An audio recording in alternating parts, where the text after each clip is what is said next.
Halo sahabat Zigi, nama saya Nashin Mahtani sebagai Indonesian Youth Delegate untuk Y20 Sustainable and Liveable Planet Track, dan kali ini saya akan berbagi beberapa mitos atau fakta terkait lingkungan. 1. Apakah benar Jakarta akan tenggelam? Fakta. Jakarta is currently sinking, but this is a future that we can reverse. The reason that the city is sinking is because of uncontrolled groundwater extraction, and because of rapid urbanization, there isn't enough space to absorb that water back into the ground. So essentially, we are extracting water at a far greater and faster rate than we are able to put it back in the ground. And so the surface on which our city sits is reducing. But the good thing is that we know, and it has been proven in other countries, that there is a way to reverse this. With political will, with action, if we take it today, we can reduce groundwater extraction and ensure that we turn this fact into a myth. 2. Apakah manusia bisa hidup tanpa plastik?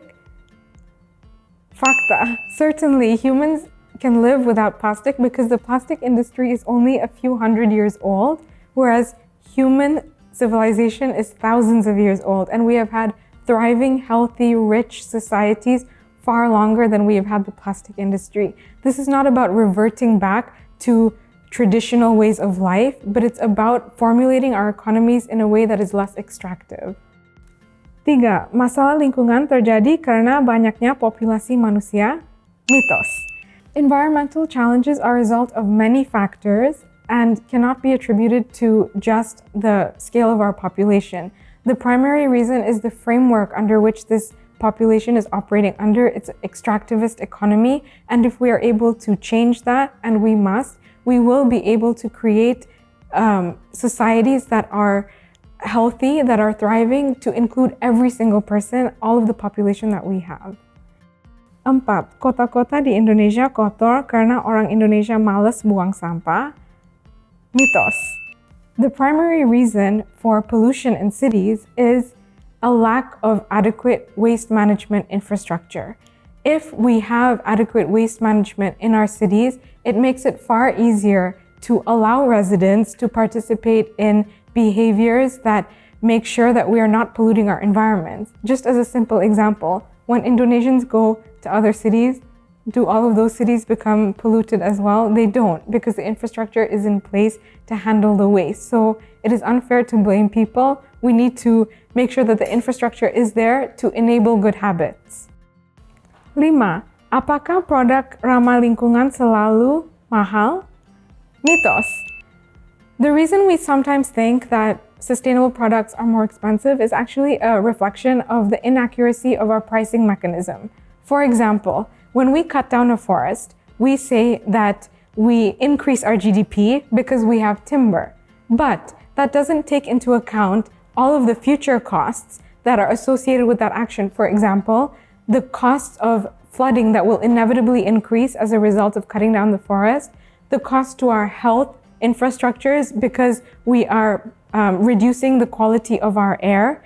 And if we were to accurately reflect all of those future costs in our current pricing, or if we can rephrase it and say include the externalities in the pricing, then we will see that the sustainable option is always the cheaper one because it accounts for the long-term sustainability of our planet.